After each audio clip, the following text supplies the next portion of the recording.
content, maybe check out on a few questions that relates to it, so that we can be on the same page. Yeah, last week there was a problem in connectivity because of the cuts that were being done by the CTEC group. I was not able to upload the notes and the questions that I told you before. But I've already uploaded on stress management, and I will also now put a few activities there for you guys to look at. Yeah, so right. Starting, I can see you are the only one still on the portal. Meaning, I have talked with a few, they're coming. Right. All right. And maybe thinking about conflicts.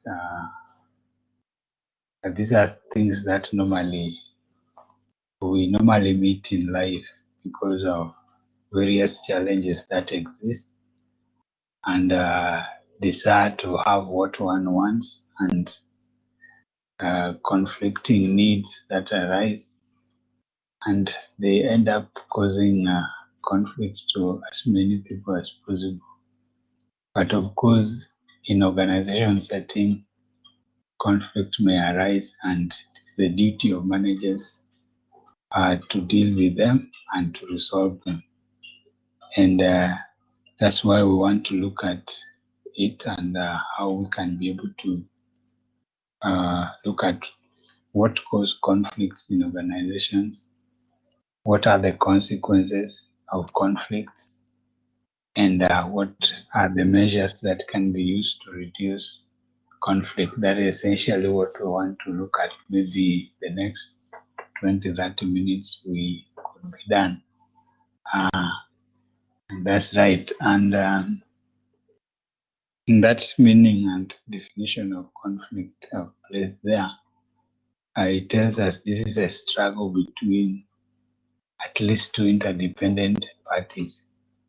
Now we are talking of a struggle. A struggle may not be a good thing because there may be hard words, there may be engagement of physical strength, and there may be two people fighting or tussling.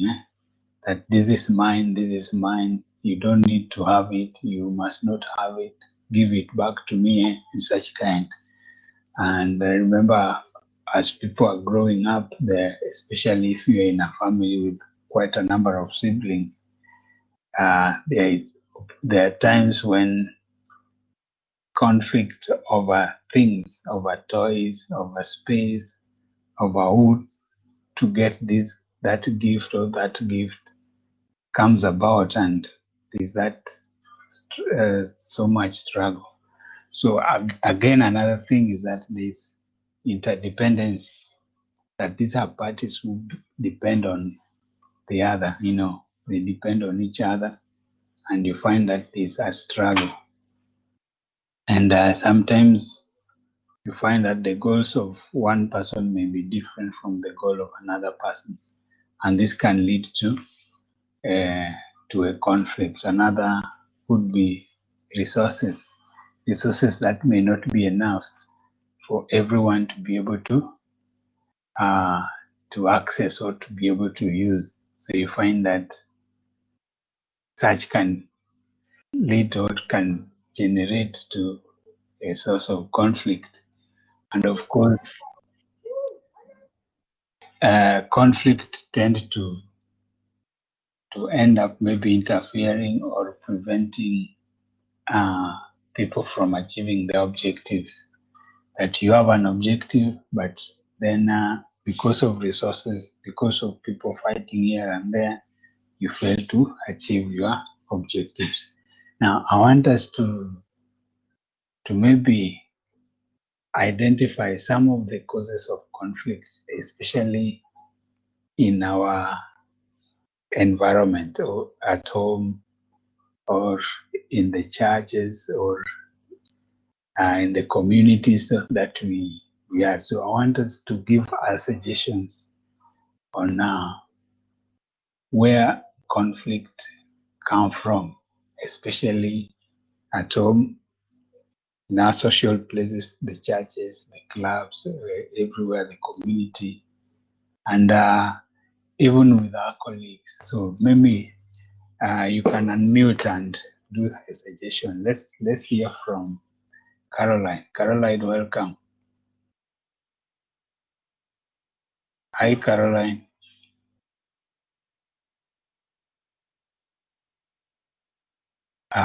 Caroline seems not to be hearing, but Helen, how are you? Helen, Jen, you can share with us maybe some of the sources of conflict that we might encounter in our environments, maybe at home. Mm-hmm. For example, conflict at home. Mm-hmm. Let's say we have your four of you. Mm-hmm. Maybe when the mother buys the last one, maybe a pair of shoes. Mm. The rest will also want the same. Like they Yeah, want to be treated equally. right. So it becomes a conflict since everyone wants the pair of shoes, but maybe the first and the second, it's not that the mother don't want to buy for them. Yeah, Like that. they Uh-huh. so they develop a conflict among themselves. Yeah, that can foment conflict because there's a feeling of one is favored better than the other. Yeah. Yeah, there is especially in homes where there are several siblings. Sometimes a few may feel that they are not treated as the others, or maybe one might feel that they are the favorite, so they deserve this, they deserve that, and can give rise to conflict. That's very good, Jen. Jennifer, welcome. How are you? Jennifer. Jennifer, good morning.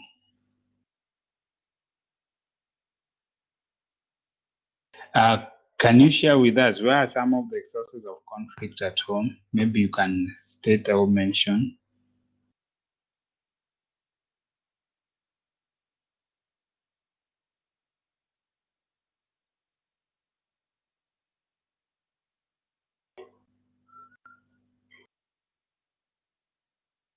Yes.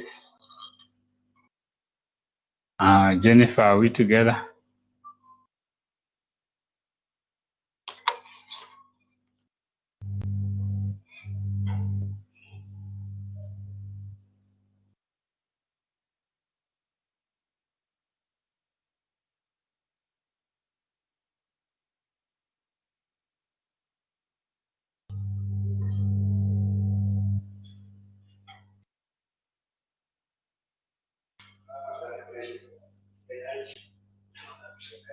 Yes, Jennifer. Or your sound system may be a challenge. Okay? But conflict uh, may be caused by one is just mentioned up there. One may be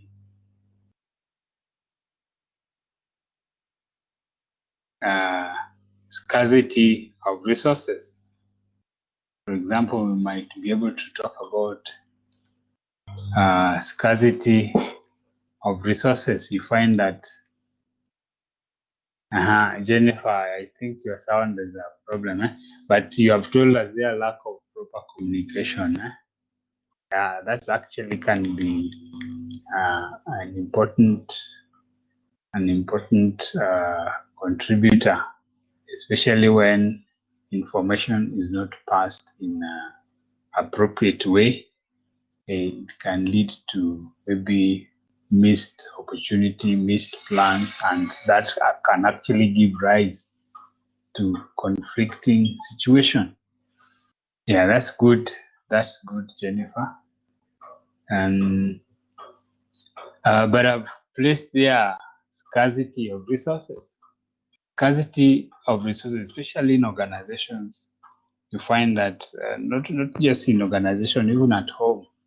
Maybe just like Jane Sarah told us earlier that when one person, or maybe in a family, one person is given a gift and the others feel they are left out, can be a cause of conflict because of the feeling that they are not valued.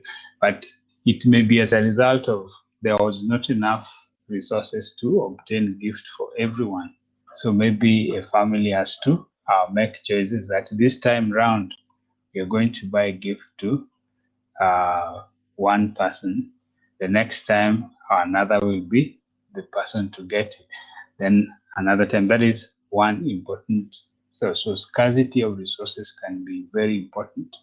So in organizations, we look at financial resources, which are very key in enabling activities to be performed and to finance or to pay for the various things that are required. We talk of equipment, for example.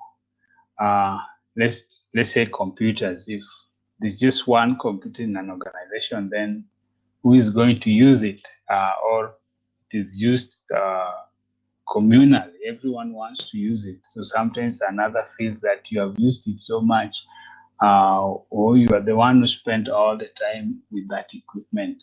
So you find that such can bring conflict. Like there are expensive gadgets like photocopiers, or the scanners, or even the projector. Projectors tend to be quite few, so you find that is maybe there are only 2 or 3 in organization and everyone wants to use them. So you find that it can be a source of conflict.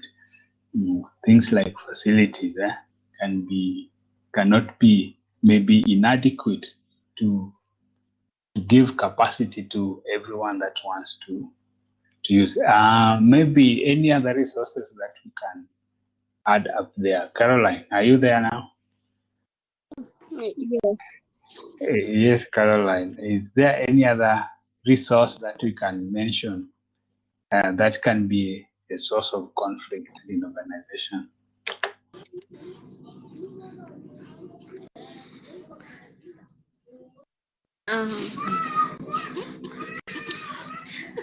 We can say maybe. Mm-hmm. Hello, can you hear Yes, me?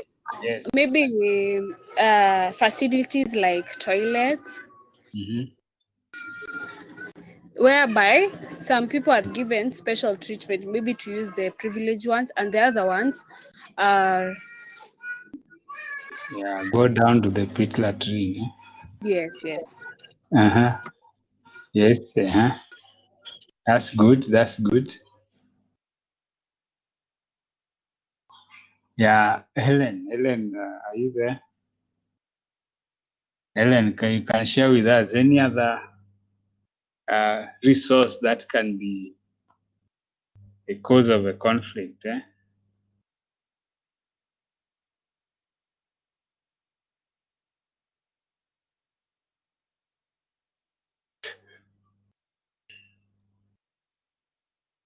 Mm-hmm.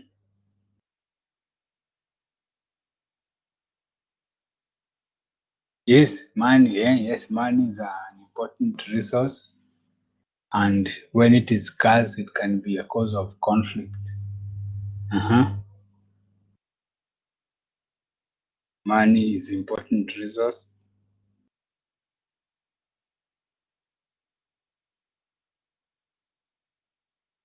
Mm-hmm. Yes, offices. These are facilities. Yeah, we can be able to talk about that. That is a facility that's inadequate space. Maybe there is a space problem in organization. Some people have to to share maybe desks and such like, and you find that can be a cause of conflict. Different attitudes. Look at this one now. Different. You find that in organization, people may have different attitudes, and or the way they perceive matters quite different from one another, and then this tends to be a cause of conflict because of the fact that one's opinions or views or the way they look at things are quite different, and sometimes it can lead to, maybe you can share with us some of the attitude issues that you have encountered. And this is sometimes happen, especially where families are large. You find that there may be 3, 4, 5 siblings, and attitude towards matters that pertain to life tends to be different. And sometimes people might wonder, why is so and so so weird? No, why are they? It is because of the different opinions, different viewpoint in life, and that can be a source of conflict. Another source of conflict could be the values that people hold and the way they perceive matters. People's values and perception can be a source of conflict. So you find that people's values, there's somebody values integrity, somebody values wants to be honest in everything, but another has got different value systems, and that can be a cause of conflict. One person may be committed to preserving organization's resources, but another says that these resources are available for us to use the way we want to use them. So you find that there are different value systems can be a source of conflict in organization. We also have disagreements that arise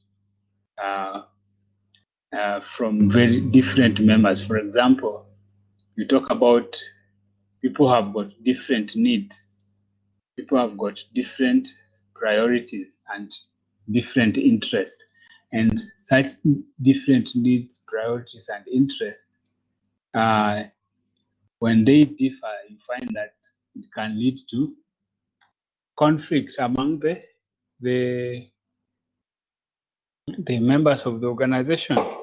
So people would disagree on the objectives, they would disagree on goals that they have, they would disagree here and there. There are things they prioritize, but then you find that another may not have those priorities. There are interests that they may have, but another may not have those interests. So you find that it can be a source of conflict. You can also talk Jennifer suggested for us communication, and we can also add that, especially when there is lack of effective communication, is a very important source of conflict. So we can talk about poor communication as a source of conflict. We can also talk about an organization structure which is not effectively designed. Organization structure that is not effectively designed can be a source of conflict, especially when reporting relationship is not proper. You find that it may lead to conflict within a company or within the organization. Yes, Caroline, you want to add something? So poor or inadequate organization structure, what we talk about here is the structure is normally defined in terms of description, job description for each and every member of the organization. So you find that when reporting relationship is not well defined, Sometimes you find that employees do not know who to report to. You find that maybe the two supervisors, they want to give orders to specific subordinates, but then it may be a challenge because it is not easy to work or to report to two different people. Someone tells us here, Caroline, unfair treatment. Yes, unfair treatment is where there is a favorism within the organization. There are some clique of employees that they are treated they are treated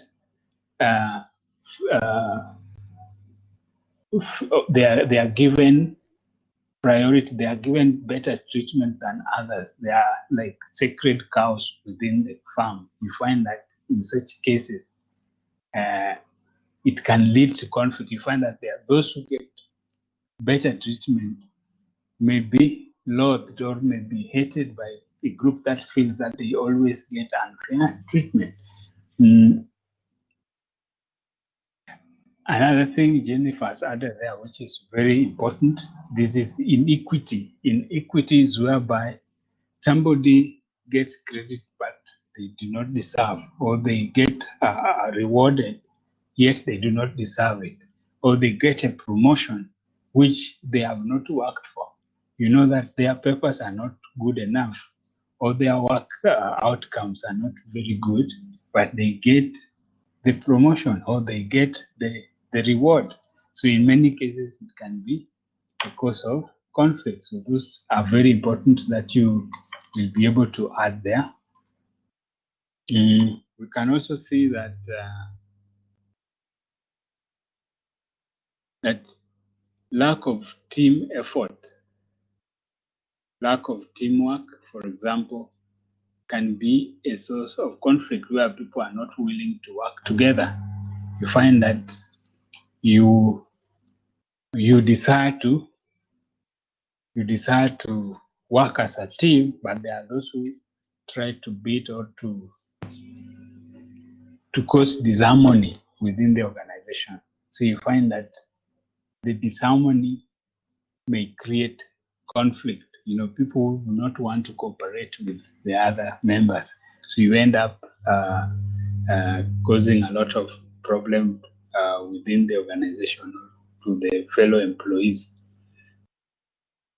Then, of course, another very important source of conflict within organization is a lack of clear roles or responsibility. You are hired into a firm and you are told we have hired you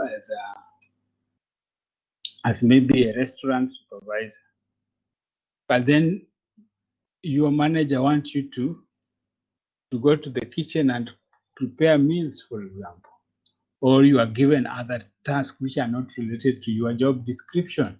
So you find that this can be a source of a big problem. There are employers who want their employees to do everything, including picking their children from school, including paying their bills at various billing points, like go and pay for our house water, go and pay for electricity, and go and ensure that you pick a child from school. So in many cases, you find that when there is lack of clarity in roles and responsibilities, this could be a very important source of conflict within organizations. So that's why managers need to ensure that they have clear job description, a job description that matches the job specification of a person, what they are qualified for, what they have, they were hired to perform. If you want to hire an IT person, then you give him roles that are related to his profession. And when you start assigning him duties in areas, maybe human resource duties, or you are assigning them marketing duties when they were hired as an IT practitioner, then now there is that conflict, there is that problem that may arise within that company. Yeah? So these are the main one, plus the others which you had mentioned earlier, like lack of fairness.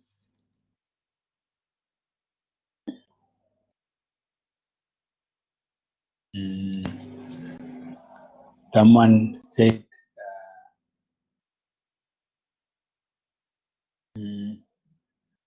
someone talk about when giving credit where it is not due. So those are the main. Now, can someone, let's hear verbally, can someone add towards maybe one or more of such causes of conflict? Let's hear from everyone. Any addition?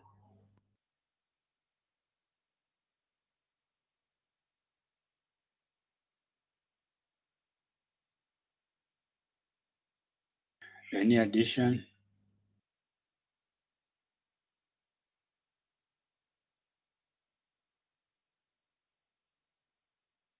Good. So let's look at the next key areas that you want to.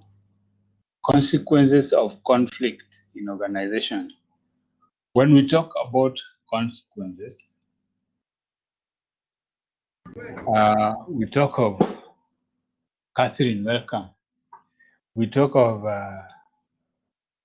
the result or the result that conflict bring within a company or within an organization.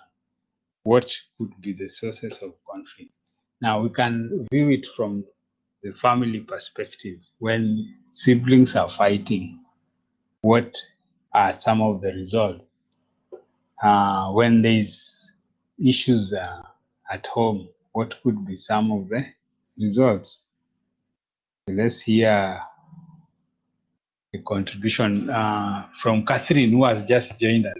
Catherine, I believe you have encountered conflict maybe at some point in life. Can you tell us some of the consequences that such a conflict, like maybe you had a friend, but then suddenly uh,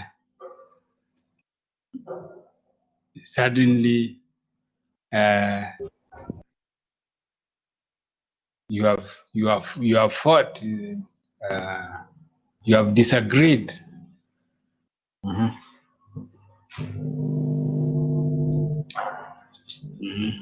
Someone adding to us here. Mhm. Yes, violence. Somebody talk about violence.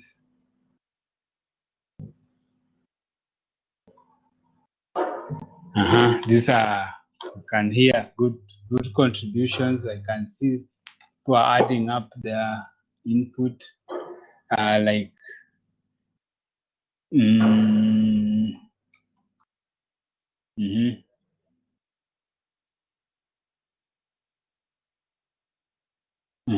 Poor performance from team members. People may perform poorly. Yes, conflict can lead to, yes, property damage. That is right. You can talk about, that is right.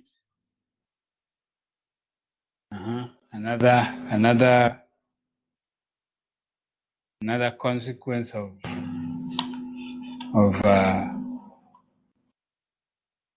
another consequence of conflict.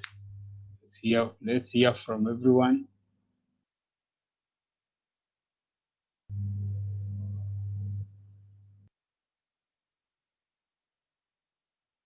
Let's hear from.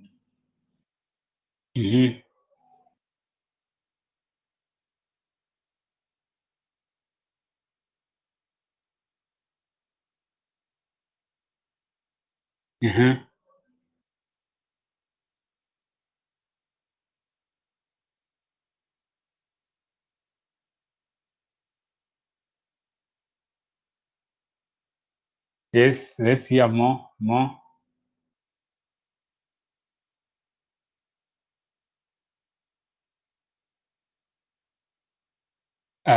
Remember what we covered last week? We talked about stress. Conflict normally creates stress.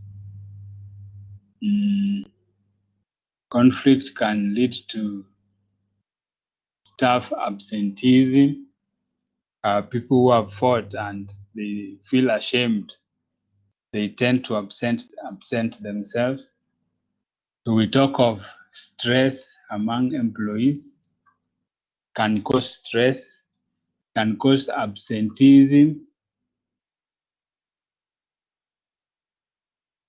People absent themselves from work because they feel that their reputation is damaged. There's high staff turnover. There's high staff turnover. Turnover is people tend to leave organization where there are conflict. People tend to want to leave such organization because they feel that it doesn't value the input of employees. So employees tend to go to or where there's a better work motivation. It also leads to demotivation. People get demotivated as far as conflict is concerned. People get demotivated, they lose morale, and in this case, they tend to not want to really, because they believe that this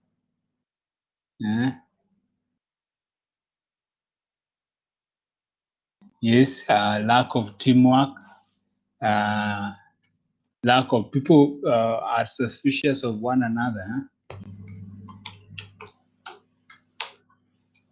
People get suspicious of one another because they don't trust each other anymore. That's a very good point, Caroline. We can also say concerning conflict that it can lead to someone talk about poor performance, or it can also be low productivity or non-productivity. So poor performance, low productivity, non-productivity, all are a result of conflict.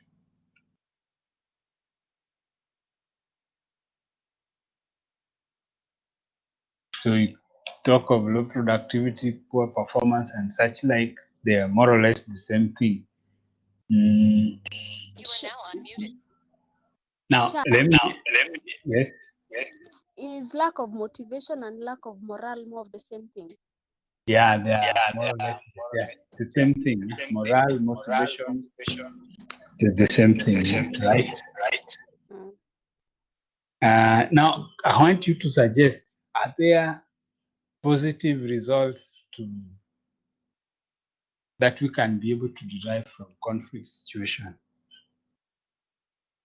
Do you think there are positive results that can be derived from conflict situations? Let me hear your input as far as that is concerned.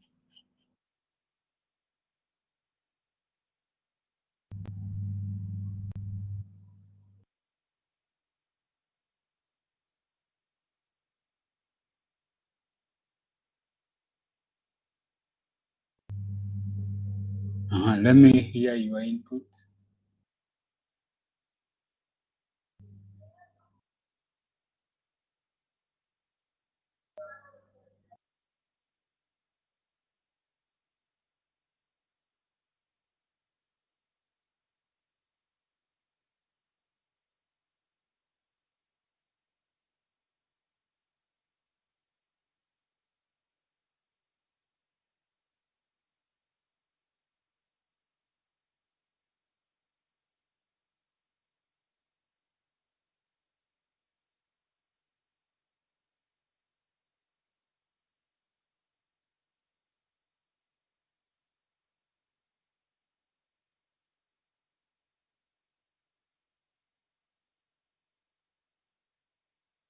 Now,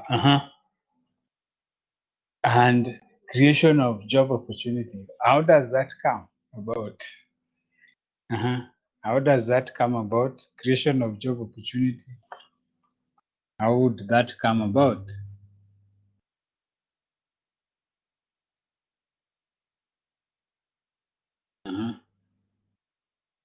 How would that come about?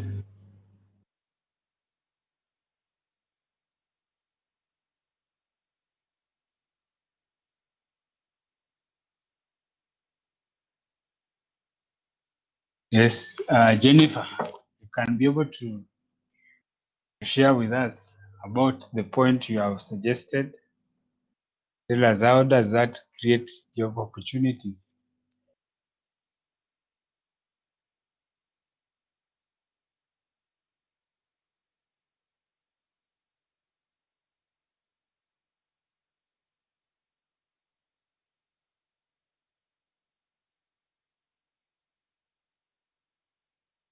Mhm. Let me hear from you. Or you can write it down there and write it on the public portal.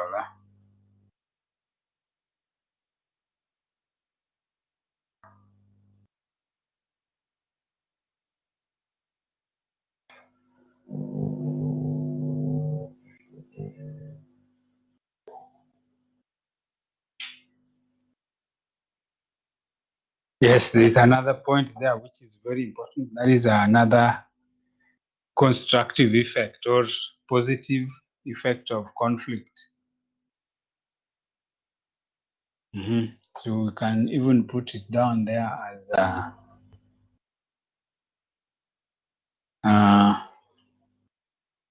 positive effects of conflict.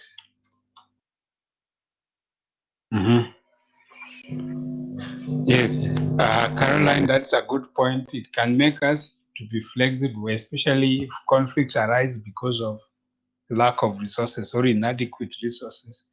Then we can come up with ways in which we can make our work activity flexible enough to accommodate the situation. That's a good point.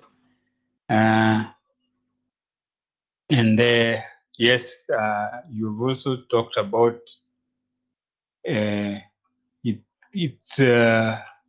improves. It helps in improving the way people talk to each other as a way of maybe the determination of ways to deal with conflict.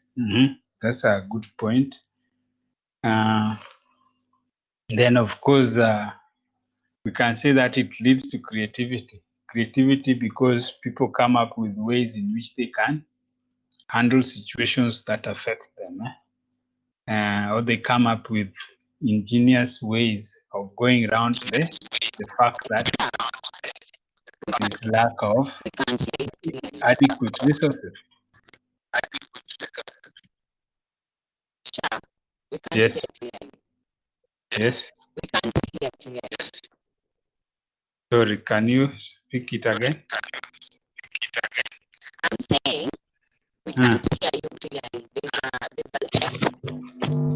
Oh, you can't hear me. You can't hear me. Hello.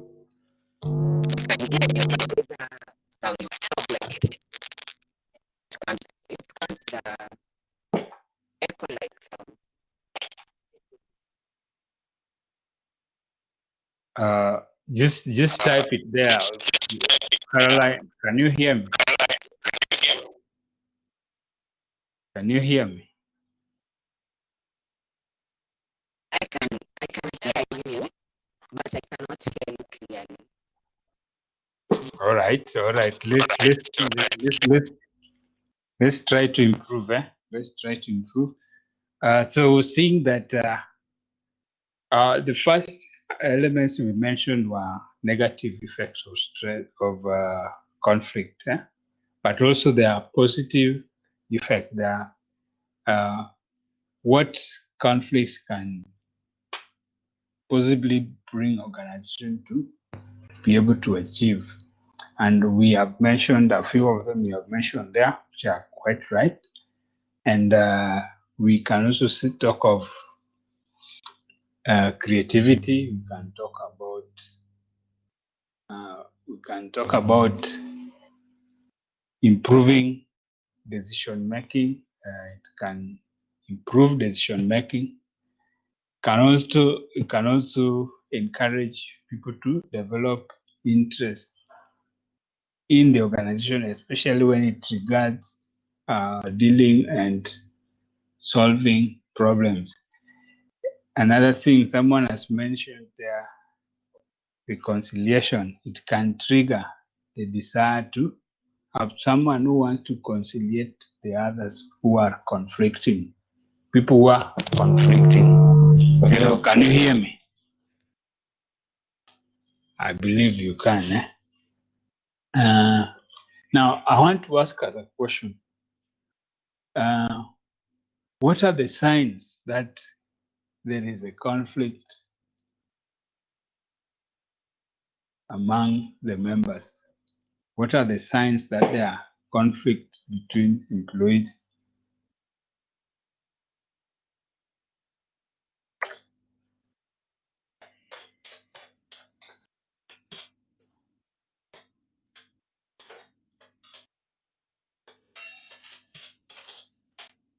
Let me is that question. What are the signs of conflict? Mhm. What are the signs of conflict within an organization?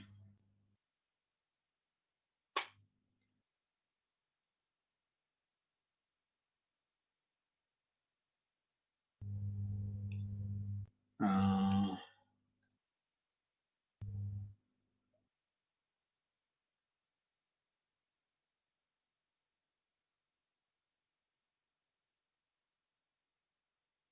Let me hear. Now, this is people to people. Signs. Want to hear about the signs of conflict. Could there be possibility that there'll be mhm.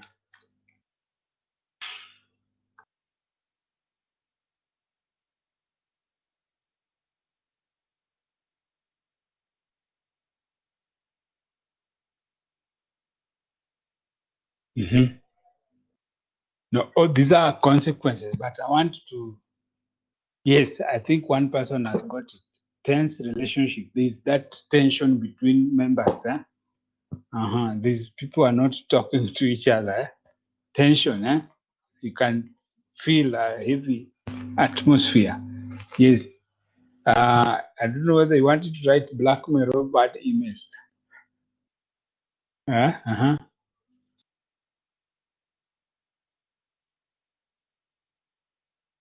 Helen, maybe you modify it as in poor interpersonal communication. Poor interpersonal communication. So we can improve that to mean that signs of conflict among employees. Yes, that is also right, Caroline. Negative attitude towards workmates. People have a negative view of each other, so they tend to criticize, or they become critical. They become critical of their colleagues. Yes, that's a good one. Any other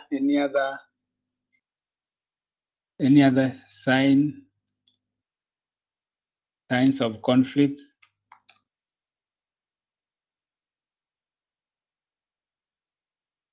Any other signs of conflict? So we can talk of tension. Can talk of poor interpersonal communication.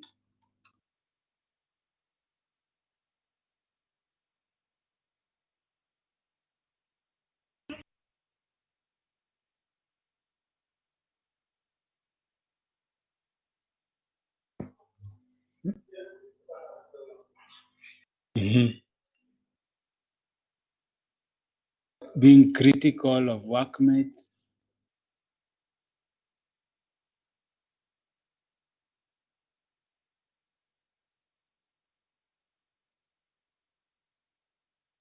Mhm. Disagreements, yes. Continued disagreements. That's a very important sign, yeah.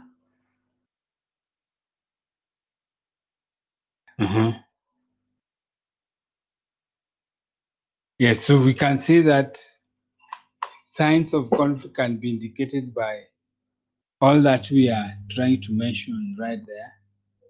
Uh,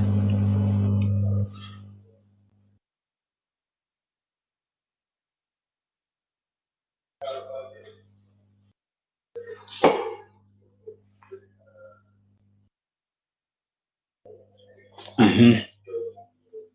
People not speaking to each other, we have mentioned, ignoring people, assuming them, and such like can be an important signs that there are conflict between people.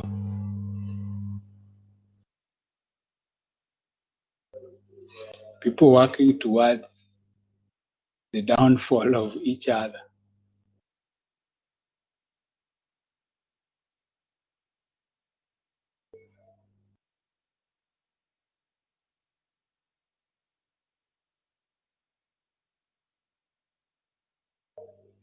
Uh, now, let's look at various types of conflict. Various types of conflict.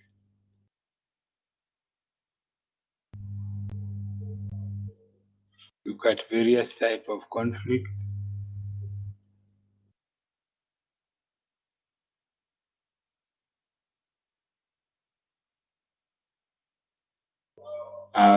We look at measures of reducing conflict, but let's first of all look at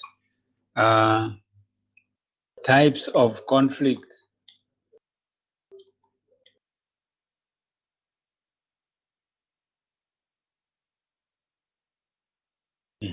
Types of conflicts.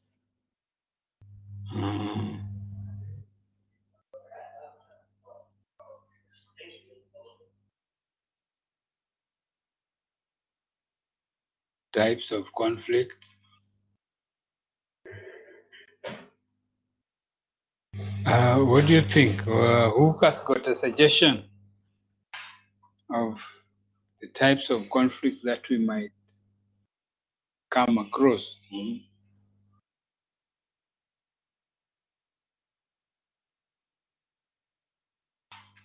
So the first type of conflict we can mention is known as interpersonal conflict.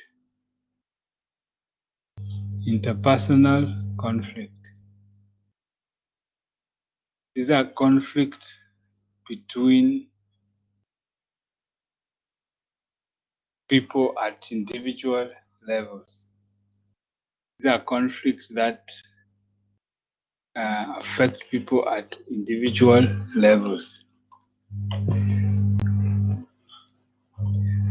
So you find that there is someone mentioning about relationship, but of course, relationship conflict are mostly related to interpersonal. So we can see that an interpersonal conflict occurs within an individual situation, in which the person or the people involved have to choose between two different alternatives, and these are mostly person-to-person disagreements, or two individuals experiencing a challenge as far as they are concerned. So in many cases, we talk of two people coming to a point of disagreement because of maybe the goals they have are different, and in many cases, uh, uh, it gives rise to to a conflict situation. Now, interpersonal conflict, I'm talking about intrapersonal conflict. That's what I had written there. So take note of it. Let me highlight it so that it's quite clear. This is what I am talking about. I've highlighted it there so that it's clear. So take note of that. Intrapersonal.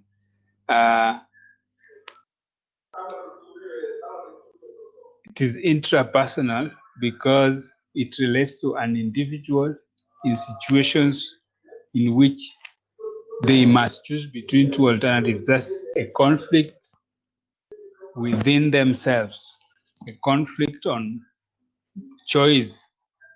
I had mentioned between two or more, but suddenly what I talked about there is interpersonal, but I wrote something different.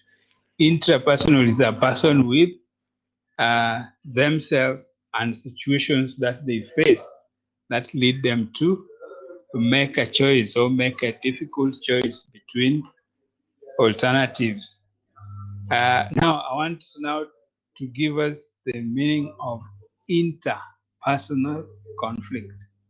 Interpersonal conflict, on the other hand, interpersonal conflict, on the other hand, is a conflict that arises from two or more different people.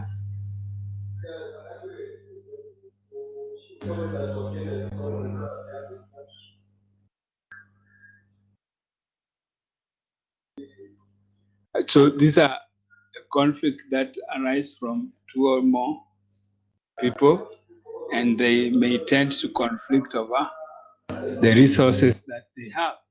So we can mention interpersonal as conflict between two or more individuals. So it can be a person experiencing the conflict. The person experiencing the conflict may be experiencing opposition from those who are below them, or they may be experiencing opposition or maybe difficulty from those who are above them, or from those who are in their same level. So it can be conflict among colleagues, conflict with management, or conflict with people that you are supervising, people who are under your supervision. So they can be, or they can be a source of conflict. So you need to take note of that. The third type of conflict is known as intergroup conflict. Intergroup conflict relates to disagreements between different members of or two different groups within an organization, or representatives of different groups within an organization or within a situation, where one group, maybe the production department and the purchase department, are conflicting, or maybe finance and the marketing department conflicting. So you find that these are groups which can lead to group disagreements. So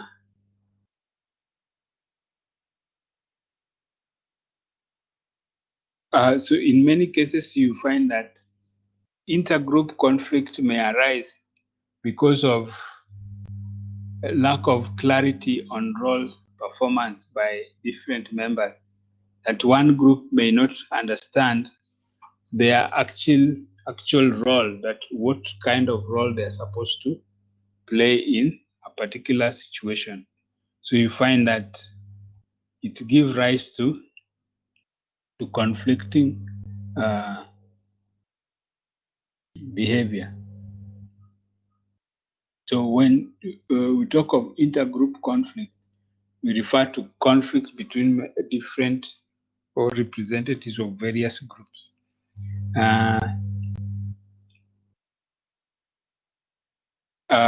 We also have organizational conflicts, which are conflicts that occur within the organization because of differences in the goals.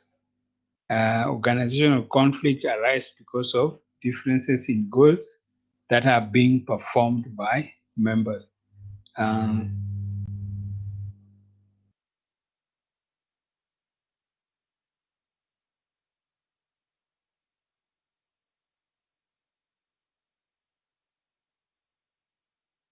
In fact, in organizations conflict, major causes are also roles to be played by different members, especially when members are not clear on what kind of roles they are supposed to do, and what are the outcomes or what are the results expected of them. And you find that such roles, such lack of clarity can lead to actual conflict arising among the members of the company.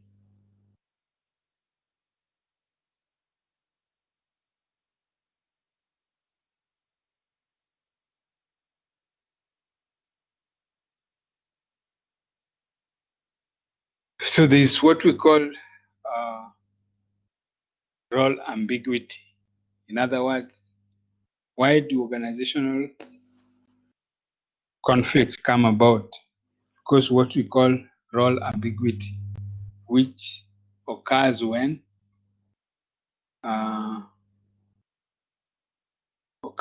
employees do not know what to do, how to do it, and what outcomes are expected of them. So in many cases, you find that there's no clarity as far as their roles are concerned. So you need to remember that. We also have another cause of organizational conflict.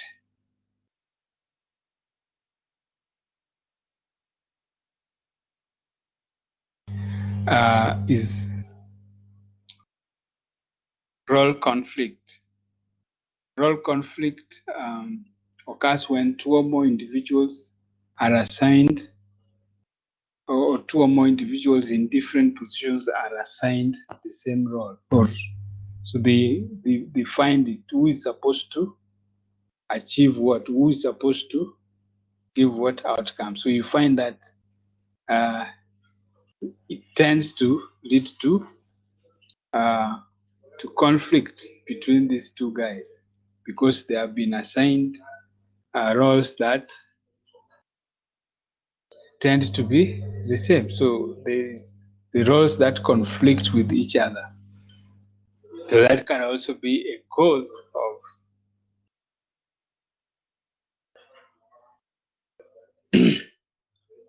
they assign the same role, but they don't know what action or what responsibility to belong to who, and who is supposed to achieve what within that particular organization.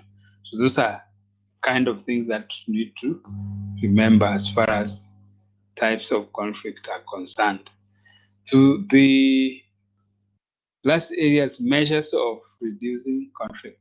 Now, these are essentially how do we manage conflict. So in this case, we also can mention this as how do we reduce or how do we deal with conflict. It's a conflict management. How do we handle conflict?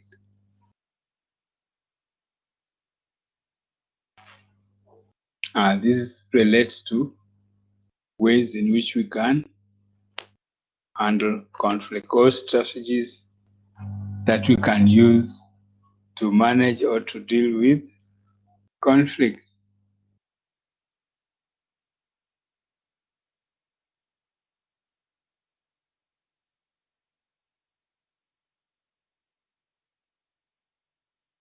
So when we talk of conflict management, it's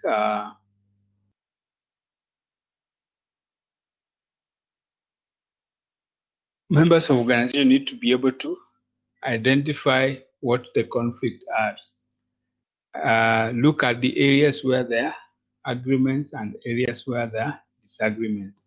And from all that, they can be able to come up with possibilities that can help in managing that particular conflicting situation. So in as much as we are concerned, we can say that to manage conflict, first and foremost, it is important to be able to identify the various, or to identify the boundaries of the conflict. Where is this conflict? Where does it come from? What are the parameters of this conflict? What really brings it to place, and how can we be able to, what methods can we be able to use to handle it? So in managing conflict, we can talk about identifying the conflict areas of disagreements, areas of agreements. We can also look at what are the possibilities that can be used to manage that particular conflict. And we can also check on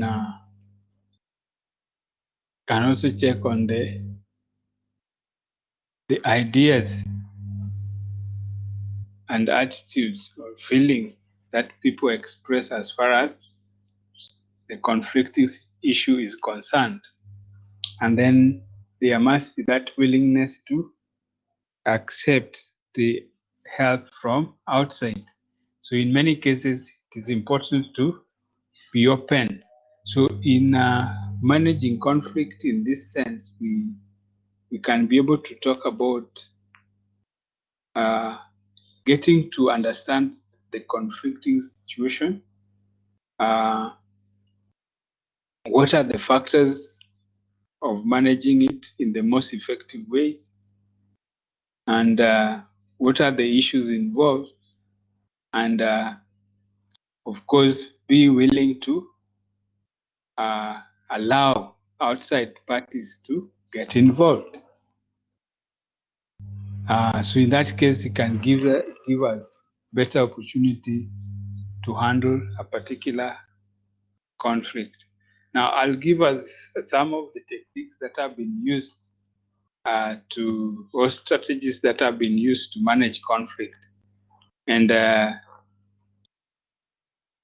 how those strategies have been successful. So in a moment, I'm going to give you those strategies. But first, let's look at how to handle a conflict situation. How to handle, still under dealing with conflict, how to handle a conflict situation.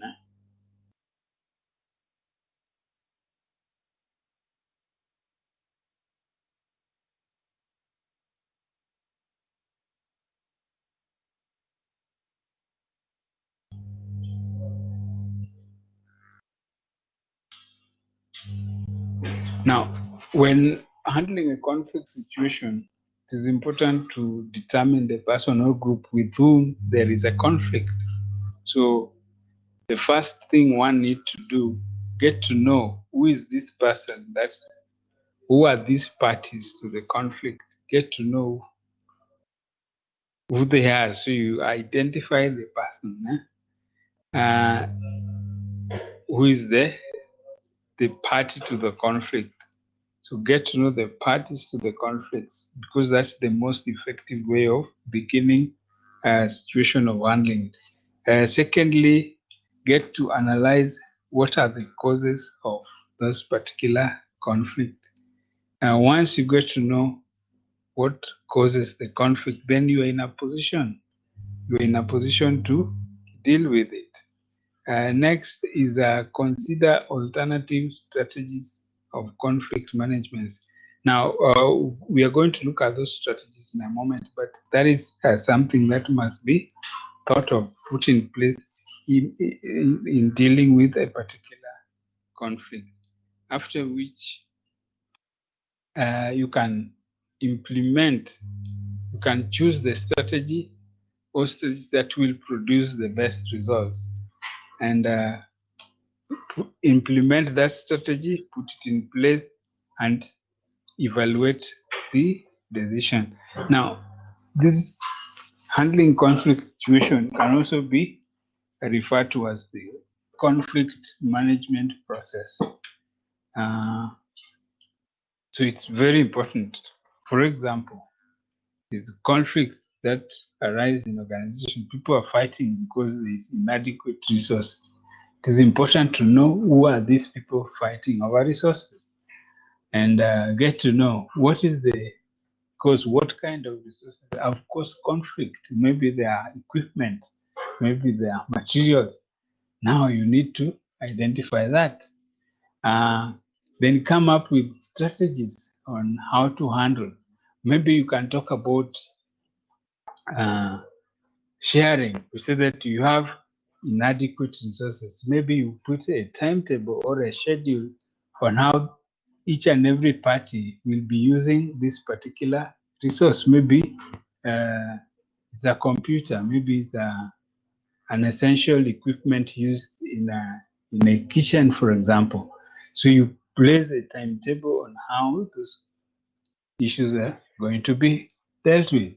Now, remember when we were still attending classes, physical interaction, the class situation, one of the major conflict area was classrooms inadequacy.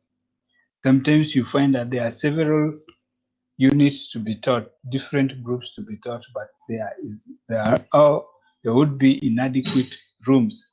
So that's where there was timetabling so as to help deal with classroom conflict of space, for example. So you find that from one time from 8 to 11 would be one class, from 11 to 2 another, from 11, same resource, but you give a schedule. The same thing can be done here.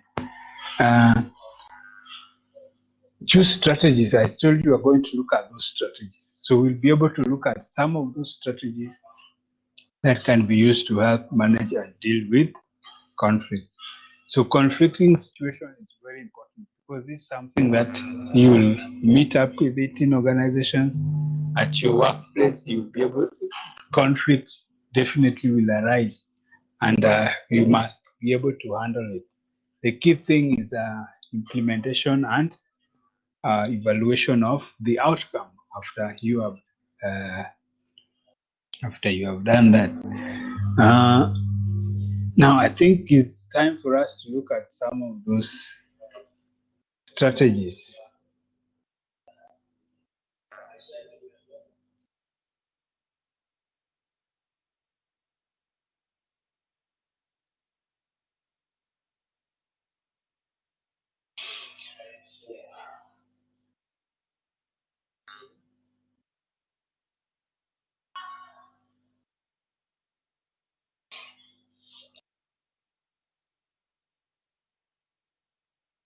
So what do you think are the conflict management strategies?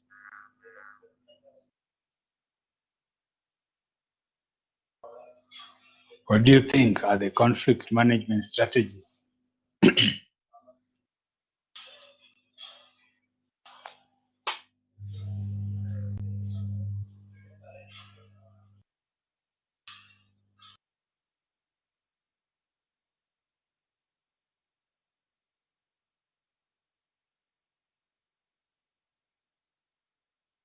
Are we together?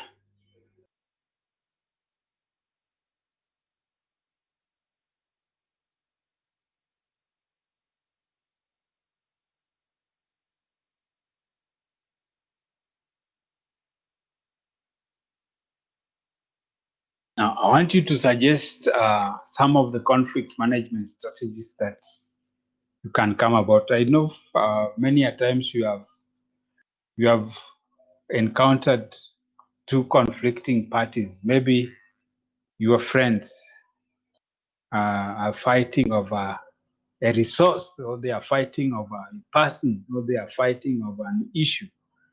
What strategies did you employ? Maybe it is at home. Maybe your younger siblings are fighting on who is going to use the smartphone, or they are fighting over this or fighting over that. How did you handle such situation? Let me hear suggestions from you guys. Let me hear suggestion, your contribution. You can unmute and say it because they might need description.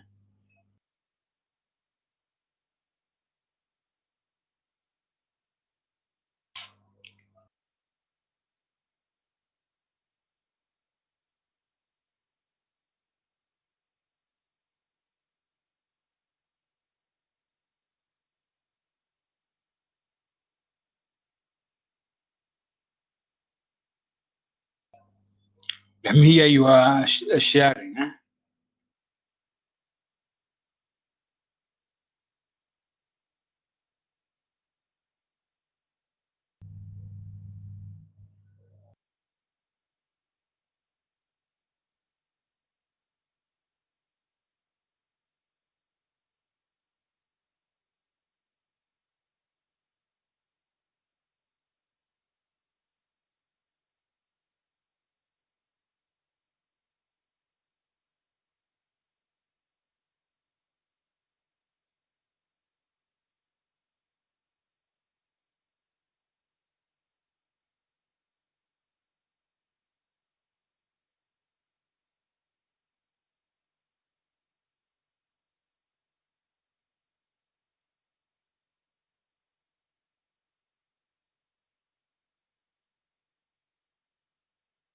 Mhm.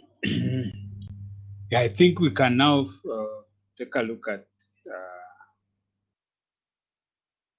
some of the conflict management strategies. I'm not hearing any contribution.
So conflict management strategies are these three I've placed there. Being a defensive way of dealing with conflict, compromise, and creative problem solving. These three want to look at what kind of an outcome you can get from the three modes, the three ways of handling conflict: defensive, compromise, and creative problem solving modes. So in defensive mode, we talk about someone producing a feelings of winning in some and losing in others. That is a party that conflicts, feels that they are winning in some areas but losing in other areas.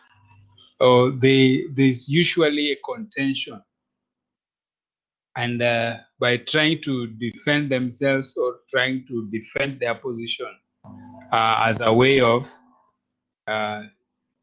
telling the conflicting, the party they are conflicting with, that whatever position they have taken can be defensively or can be defended. They try by all means to defend that position. So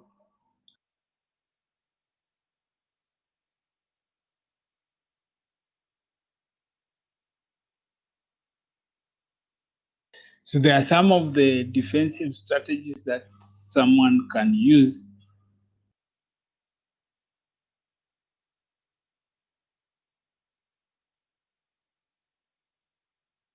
There are some of the defensive strategies that one can use to deal with a conflicting situation. And such strategies are as follows.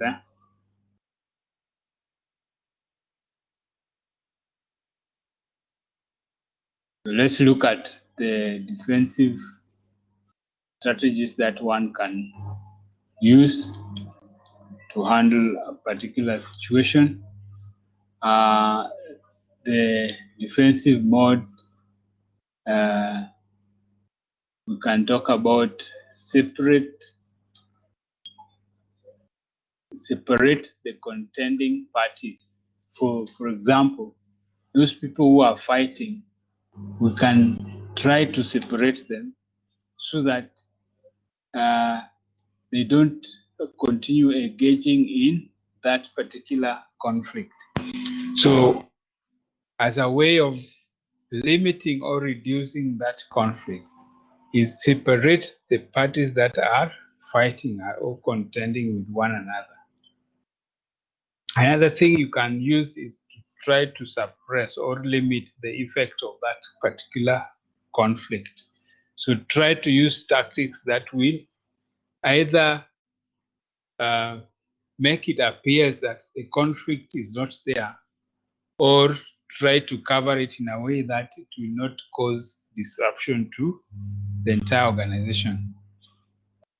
The same with restricting or isolating the conflict, trying to keep it within a manageable cycle, that another department will not realize that there is a conflict in Department A, so that or members of that particular department may not know there was a conflict that was there, so that you can deal with it more or less in a private like manner.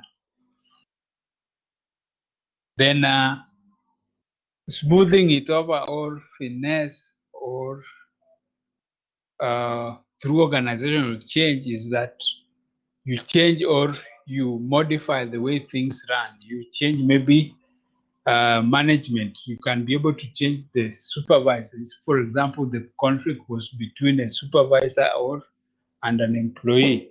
Then you can transfer someone to a different department so that the conflict may be dealt with. Or you can be able to maybe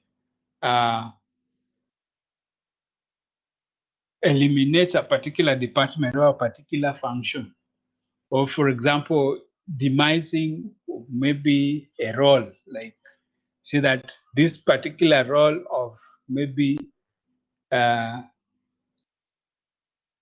production flow supervisor is now been removed. That particular role has now been removed, and that person who was holding that position is taken to perform a different role.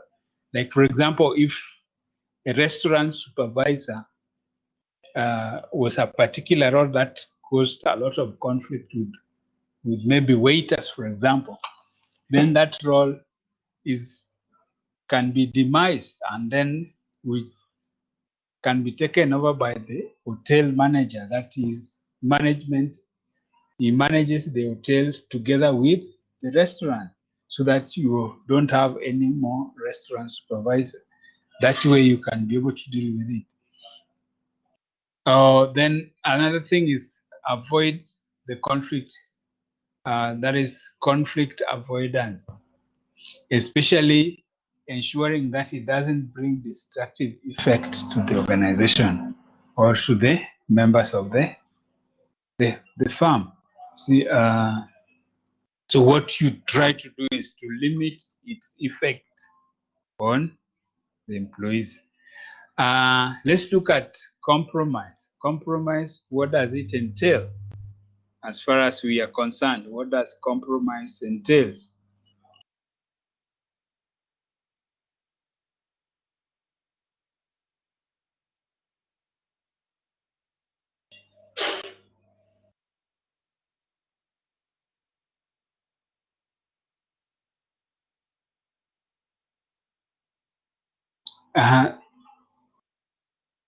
Compromise is where two conflicting parties may decide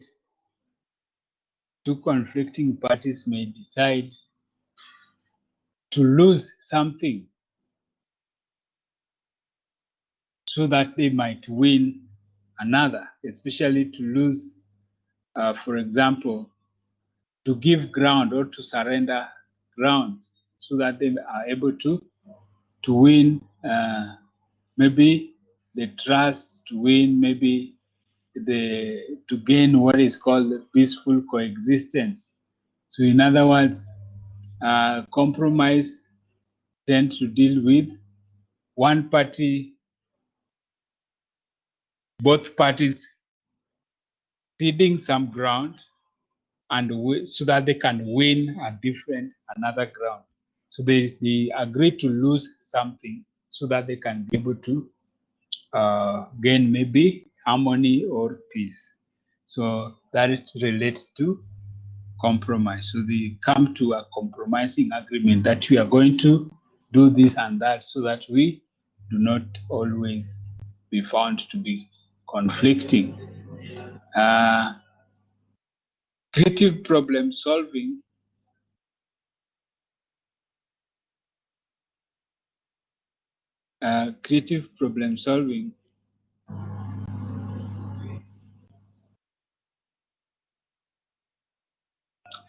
Now, this is to use creative ways to solve a particular problem, especially as far as the parties to the conflict are concerned. And in many cases, we can say coming up with ideas to handle a particular problem. So we see that it's to use creative methods, creative ways that will produce a feeling of gain or a feeling of no loss for the conflicting parties, those parties that are fighting.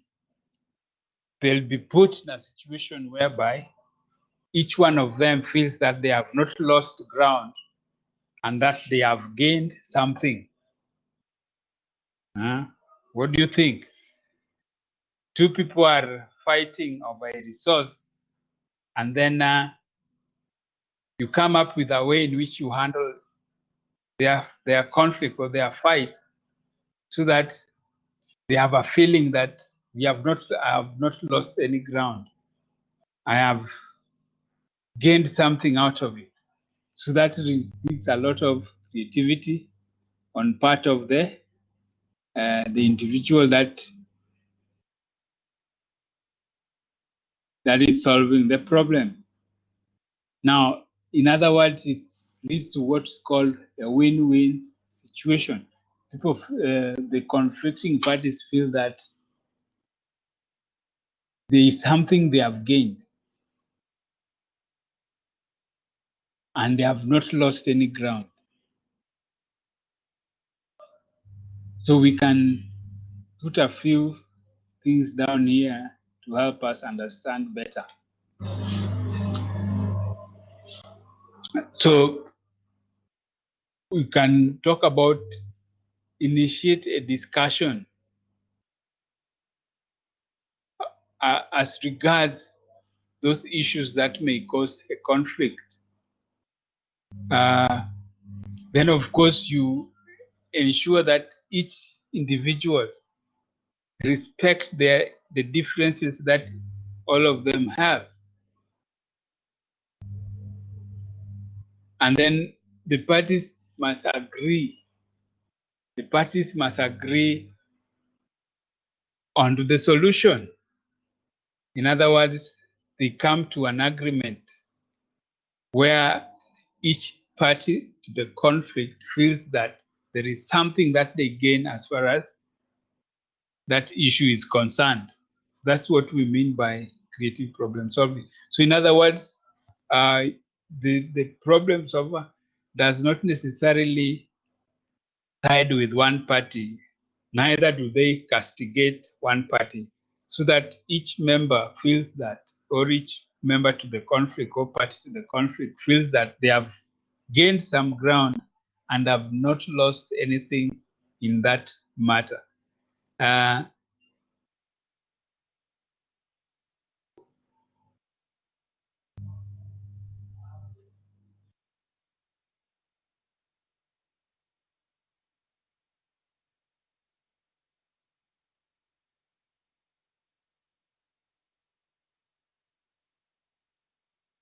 Are we together?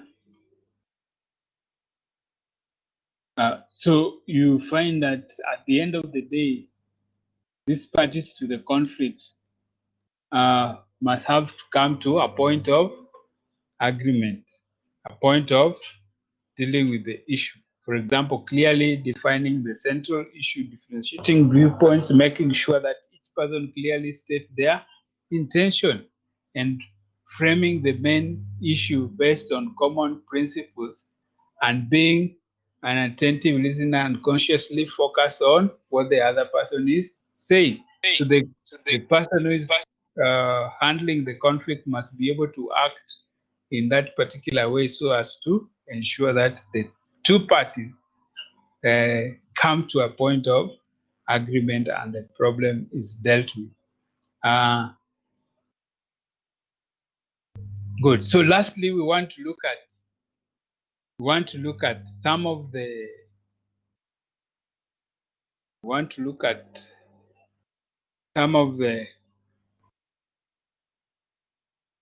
strategy, not necessarily strategies, but conflict resolution strategies.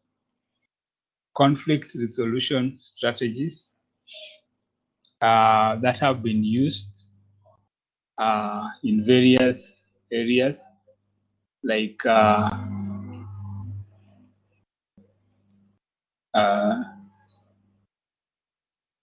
we have avoiding some of the conflict resolution strategies that have ever been used. So these are conflict resolution strategy. Now these are resolution, okay? Conflict resolution strategies, ways of dealing with conflict. So conflict resolution strategies that we can think of are one, we have avoiding.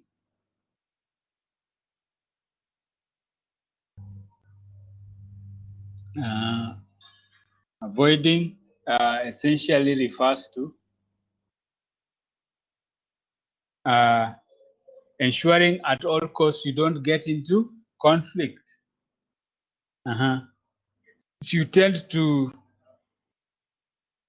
acknowledge that conflict will always exist where people are. So the thing is, if, for example, it is your words or what you say that will rouse a conflict, then what you can do is to ensure that you don't use provocative utterances that can lead you to a situation of conflict. So you kind of tend to avoid. Another way of handling conflict is through accommodation or accommodating. We have accommodating, Accommodating refers to the fact that where there is a more powerful party that is involved, and instead of trying to confront that powerful party, you allow them to have their way so that you can preserve harmony. Like if you know you are conflicting with maybe top management, there's something that an issue that is essentially is a point of conflict with top management. Then instead of going into the bad books as the troublemaker in the organization, you are willing to accommodate their opinion so that you preserve harmony in that particular situation. So that is a very important conflict resolution strategy. So you accommodate, especially the opinion or of that strong party. We also have another resolution strategy known as smoothing over or reassuring. This is mostly to ensure that there is harmony between parties. That is, by trying to make conflicting parties to feel better or to feel good about the situation. It's like trying to reduce the temperatures as far as conflict is concerned. In this way, each party might feel that their issue have been handled in a way that is accommodating to them. Then we have another way of dealing with conflict. It's called forcing. That is where you use domineering tactics to ensure that you deal with the conflict. In most cases, this is arbitrary decisions done by the strong or the powerful authority. Like you force the parties to the conflict to the table by imposing your ideas or your imposing or invoking a particular rule so as to ensure that these parties to the conflict come to the table and agree together. So that's a very important technique that can be used to handle conflict or to deal with, to resolve conflict. We also have competing as a way of resolving conflict. This is an assertive strategy where one party needs are satisfied at the expense of another party.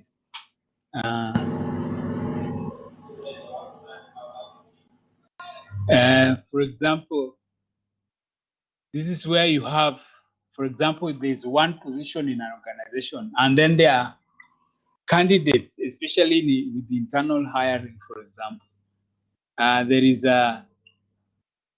There are several applications from within the organization, and you have to choose one candidate. How do you handle that situation?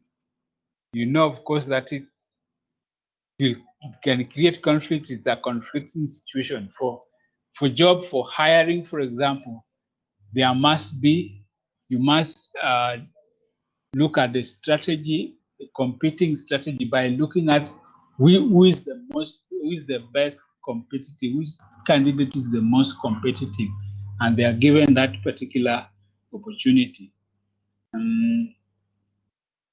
Another important one is, we have mentioned it earlier, but it can also be a strategy for resolution. We mentioned it as a strategy for management, but it is also a strategy for resolution, and it's called compromising. As much as it's a strategy for management, it's also a strategy for resolving conflict. And we can say about compromising is where each party gives up something they really wanted so that they can gain something like peace and harmony between them. So the parties to the conflict must agree to lose some ground or to cede some ground as a way of handling that particular issue. Another very important one is known as confronting. Confronting, maybe there are parties to the conflict. You have to ensure that they come to the table. You have to confront that issue. You have to take that issue by its own. Now, this is also called the assertive technique of problem solving, and it's mostly focused on each and the issue that the conflicting parties are affecting the conflicting parties. So, whereby the individuals they have to speak out. They have to agree to decrease their defensiveness and be ready to listen and hear the message from the other parties. Now, this strategies requires a lot of courage, especially someone that you have to listen to your adversary or the person you're fighting with to deal with that issue head on. Another very important one is known as collaboration or collaborating. This is where the parties to conflict must agree to cooperate so as to handle a particular issue. They have to agree to work together to build a mutually satisfying solution. Now, this is where their input, the input of the two parties, are considered to be beneficial to that particular issue they are fighting. In other words, it's a win-win situation. So the true collaboration requires that these two parties must have mutual respect one to another. They must be open-minded. They openly communicate with one another. They must be honest. And of course, they must be able to be equitable in as far as these issues are concerned. So collaborating is a major conflict resolution strategy. It has ever been used a lot.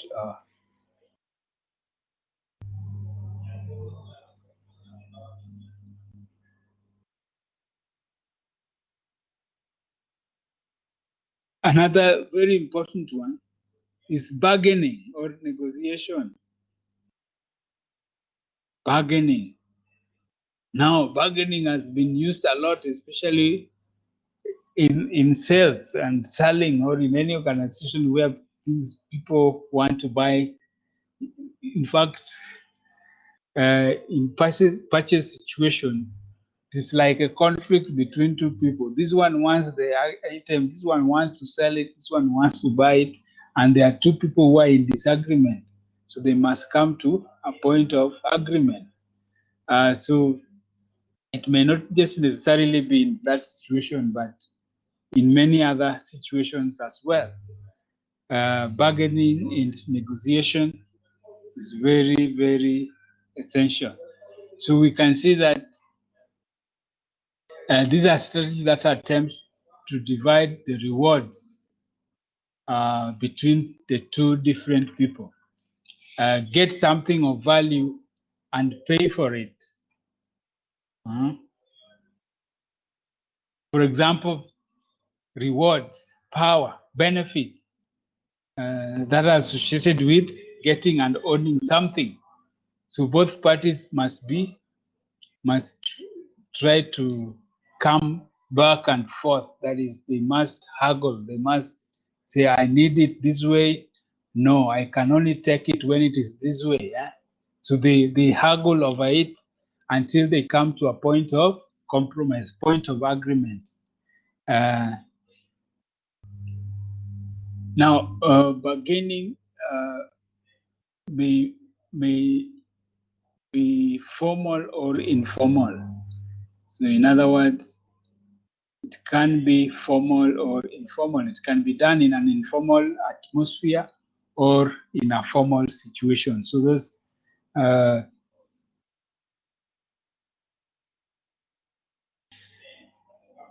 another very important one is you can say that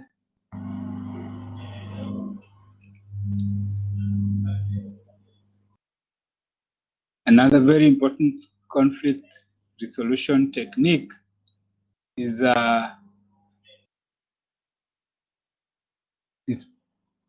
problem solving. Problem solving. How do you deal with the problem? How do you handle the problem? Very important. How do you solve a problem? Now, these are you come up with acceptable, workable solution that all parties will agree to, and ensuring that you deal with that issue that is affecting the parties to the particular issue, so as to handle it in a way that is agreeable and in a way that everyone will feel that this thing has been handled in the best way possible. And lastly, we can also talk of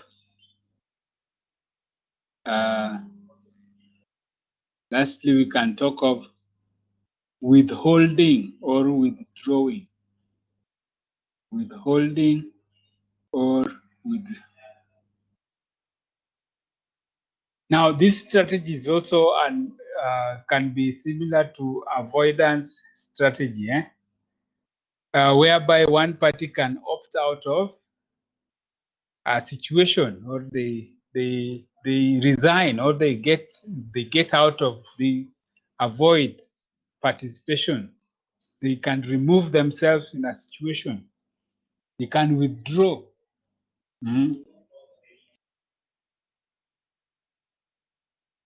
Especially when you feel that one surrenders and they feel that it will give the other party the opportunity to now dominate. It does not necessarily solve it, but as a way of avoiding the conflict situation, one party decides to withdraw, one party decides to withhold. The way of saying that they don't want the conflict to continue, but in that strategy can help resolve a particular conflict.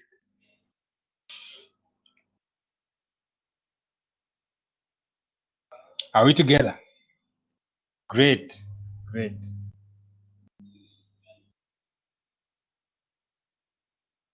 I think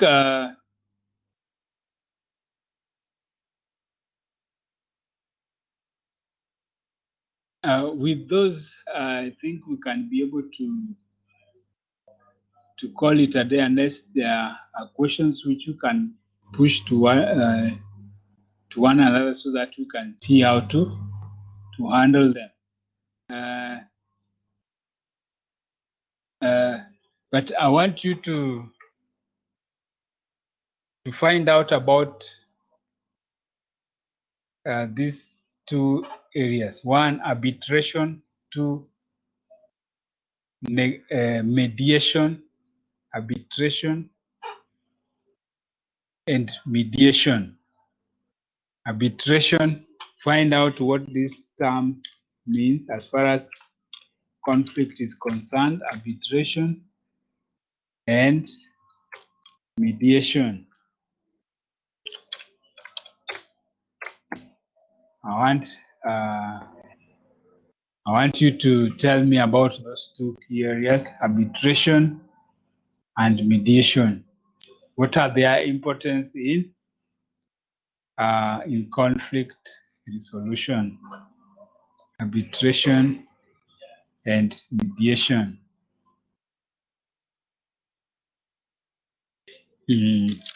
So look at the importance of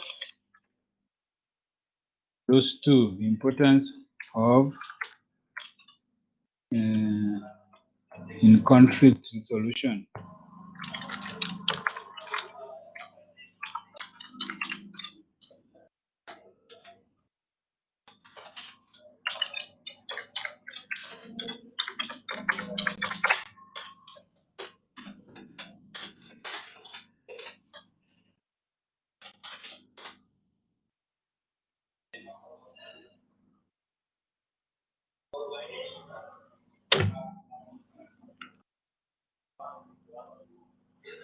Yes, I think maybe I can leave you to have some discussion on your own on any issue while I'm trying to project, look at a past paper with some questions that might be related to what we have been looking at.